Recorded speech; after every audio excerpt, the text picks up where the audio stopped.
This is David Allen, and I'm talking with Rita Thompson and Amari. They're members of our Camp Road family. We meet every Monday night. And Rita is one of the stars and the pillars of the group. But the thing that's really impressed me is Rita's ability to take care of her child, to plan his life, make the choices for him. And it really is paying off, because Amari is one of the most interesting young persons I know. I just enjoy getting to know him. Rita, did this drop out of the sky? I mean, did you read a book? No, sir, I didn't read a book. How did you learn how to bring up a nice kid like Amari? Well, it has nothing to do with me but the grace of God. Because every day I ask... So many people have kids, and they're having a real hard time. But maybe they're boy kids. Listen, Dr. What are Allen, they doing that you're doing? See, what you have to do, you have to read. Number one, I had a problem. So I had to reach out for help. Because I know some habits that I had to ask someone to help me. And I went and I had a one-on-one in depth with my now pastor, Bishop Kirkwood Murphy, and his lovely wife, First Lady Kelly Mercy. They have been a tremendous support and, you know, impact on our lives, me and my son. And after that, then I touched base with your group, the family group. And I had some men who I could have called on and say, look here, I need you to assist me with this, and I have this problem in this area, and I need you to, you know, like, help Amari on, speak with him, encourage him. So you have to surround yourself with some positive people. And for me... How do you find that in Nassau now? You gotta... Like, how do you know who are positive men and not? See, for me, Dr. Allen, I mean, I don't mean to sound harsh or rude or anything. I would not get affiliated with anyone who probably been divorced like 4 times. You can't really say much to me, because if you can't keep your own life together, you're not gonna have much impact on my life. So me as a single mother, when I looked for a church family, because I grew up in the Catholic faith, when I moved from the Catholic, I was looking for a foundation where someone could really speak to the problems that I was dealing with. I was tired of being in the situation that I was in, and I was trying to find something different. So when I found the church that I presently attend now, he began to deal with me one-on-one, so it brought better out of me. And then you surround yourself with older people who telling you things. Why older people? For me, from my experience, my older friends, they would always say, "Gal, now look here, come here, gal. Let me tell you. I see you going that way, but let me tell you which way to go. Don't do it like this, do it like that." I find that has helped me a lot too. The older people and people who have a family life, who have children, who've been married, they could tell you things, but a lot of people do not want to change. They say, "Oh, I didn't grow these children up. I need to have my fun." If you, listen to me, if you're working and you have 4 children as a single mother, you have no time to be at the fish fry or to the club or hanging with your friends. You have to get out sometime and have some fun. Well, get out with your children. Get out with them. But that's a single woman. You need to get out sometime by yourself and have some fun. Dr. Allen, there's a time and place for that. You decide to have these children, they're here. So what you can do now? You're going to push them on the side and say, okay, I can be selfish and I can need my time. Your time can come, you know. But you need to invest in your children. So now your life don't become your life no more, you know, because whatever they're doing, you're going to have to be a part of that. I mean, you don't need to get out and shake a leg, because you're such a pretty girl. I can shake leg in church. When we go to church, we can shake leg. If we go to a function where we have to shake leg, that means your children have to be. People think you're boring then. I don't know what they think, but it really don't make a difference to me. It don't make a difference to me, because I am trying to bring up my son the best way that I know how. I can't look over there and analyze your situation, because I don't know what you're doing with, what you're dealing with, or what's happening. But I can tell you, for me, you gotta align yourself. This club, hanging out in the club, going with the girls and having a night out, and I need time for myself, but you should decide not to have children when you need time out for yourself. You should have not have any children, because when you have children, I don't know nothing where you have time out. Wow. That's pretty harsh, though. It is, but that's reality. Mothers tell me they have to get out sometime and have a little you could fun. get out. You could get out when the children go to school. It's the morning, man. Nothing happening in the No, morning. see, and then the thing about it too, you better be careful where you're hanging, because see, them same places can get you in trouble. You need to invest that same extra 6, 7, 8 hours you hanging out with that idleness. You need to invest that in your children. That's what you need to do, and then you'll see a change. And parents need to be held more accountable in this country. That's what we lacking a lot of too. They need to be held more accountable for their children's action, because you are the ones who born those children. Both parents now, not just one, but whoever is the caregiver, that person holds the bare responsibility of that child or children. Marion, has it been too strict for you? Is mommy too strict? Sometimes, but like You'd like some more freedom? she's giving me some freedom, like before she'd make the policy with I could only use my cell phone on the weekend. I had my cell phone through the week and stuff. I could have, once my homework and stuff was done, I could have go hang out with my friends. But then when exams come, she say no, a cell phone. I could sit around the table and we could start studying for exams then, and we could go Oh, over you all study for exams together?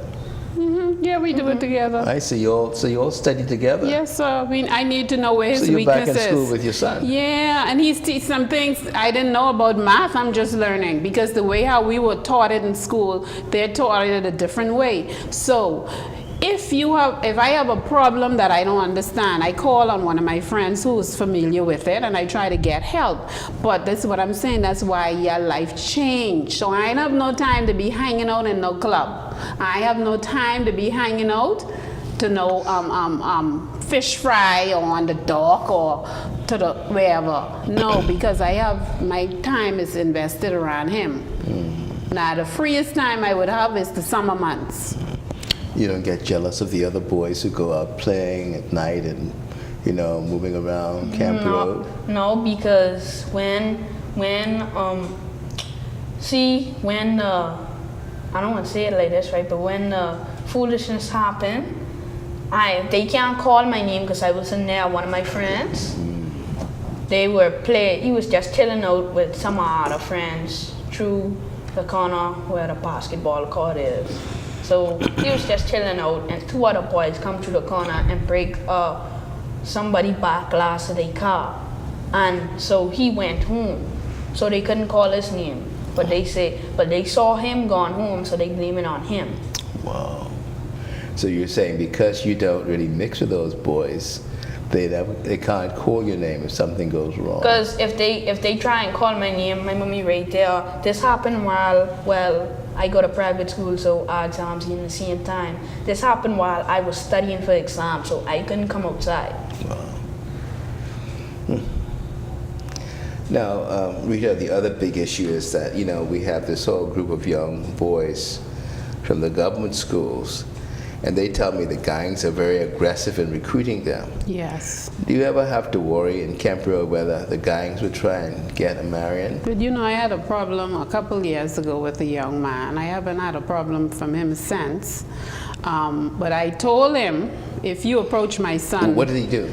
Well, he approached my son, and he said to Marion, I think it was in grade 5, was it? 4. Grade 4. And he was riding his bike, and this is a young teenage boy. He's not a man, but he's a teenage boy. Well, teenagers recruit teenagers. Yes. And I didn't play. I was so angry, but I thank God that he calmed me right down before I saw him. When I did catch up with the guy 2 weeks later, after the incident, he asked Marion if Marion was ready to sell drugs for him in Uriah McPhee in school. If Marion was ready to sell drugs? Yeah, if Marion ready to run it. In Uriah McPhee school? Yes, in the school. They sell drugs in school? They sell drugs in schools. And he asked him, and I said to him, listen, first of all, I asked him if he knew my son. He said, yes, Miss Rita, and that's what disturbed me.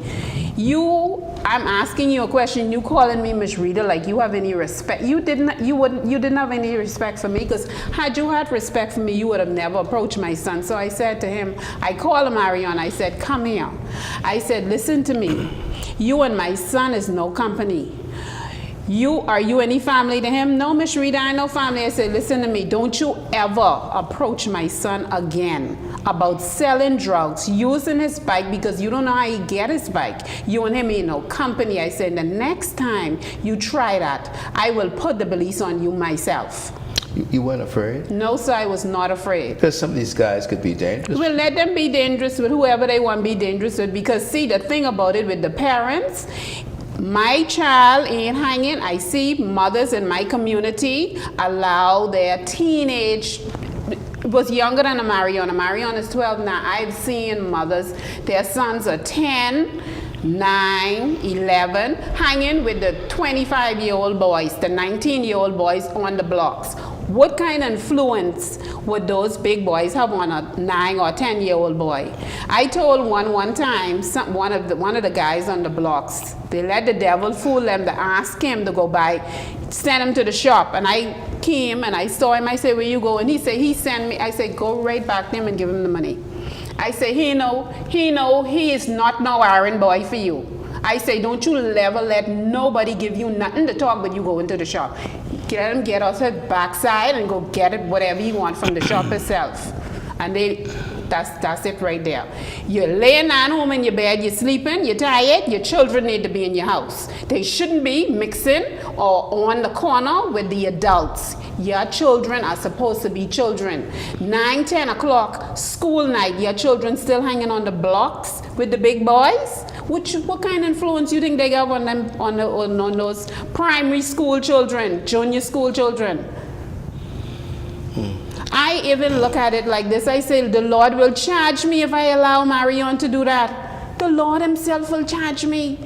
Mothers, you gotta want more of your children. How it reached a point where you can't control your 15-year-old son. He is cussing you, he beating you up. Your daughter coming home when she feel like, who running the house? You have to put your foot down. I can't talk to her. Why you can't talk to her? Don't talk at the children, talk to the children. Don't be cussing, screaming, and have a conversation. If you want to have a car, take them out, sit down on the side, and let's have a conversation. Find out what the problem going on with your children. It can't be you live in the same house and you don't know what's happening with your children. That's a problem. Rita, wow, it's so beautiful to hear you. But in our work with the families in the different areas of Nassau, it's bad out there. Yes, it is. I have parents tell me they can't control their children. When the gang calls them, they have to go. Lord have mercy. When the 2 little boys was found dead in Yellowell, the godparents were at the family in East Street, and they were saying that Sunday before they were just jumping around like ordinary children. So it sounds like the children are getting involved in stuff the parents don't have a clue about. So how do you prevent that? That's what I'm saying, Dr. Allen. How did it get to a point? Okay, you're not going to have children. You follow my question? How could a parent not know what their child is getting into if the gang is taking them over? Because, okay, so that means you don't have a relationship with your child. See, okay, your child go to primary school. You go to the school and you find out what's going on with your child, because children do things behind your back. You try to build a relationship with the teachers in that school, because see, you have to leave your children there for all those hours. When the children come home from school, of course they have school friends, but start to talk to them. Ask them what's going on, how was their day, where they been, what they talk about, what you want to do. You want to play basketball, you want to be a part of the track team, whatever kind of sport the children want, or club, whatever they want to be in. But you as the parent have to be involved with that so you could see what's happening. But if you just say, if he come to you and say, Mommy, I want to go on the basketball court. All right then, where this basketball court is? Who playing on this court? Where is it located? Who all hanging there? All of these things you have to look at. You mean you can't? You can't just let a kid go to the basketball court? No, you gotta Dr. Allen, you could go to a basketball court where he is playing ball and they having a turf war in that area. What happens to your innocent child? All of these things you have to look at. You drop your child, he says he want to go to the mall. As a 14-year-old boy, he want to meet up with his other friends to the mall. With me, this lady here, I can put on my clothes and all us going to the mall together. I got you. Well, fellow Bahamians, I hope you're listening, because this is a serious issue in our midst. The criminals in our country are getting younger and younger, and obviously the problems in the home. And we're not going to blame mothers or fathers. It's too late to blame or shame. I blame David Allen. This is the one I'm blaming. And we're trying our best, but we're trying to roll the ball up the hill. It's very hard because, as Rita's saying, bringing up kids today with all these negative influences, it's just scary. And I just admire what you're doing, Rita. We're going to take a break and be right back.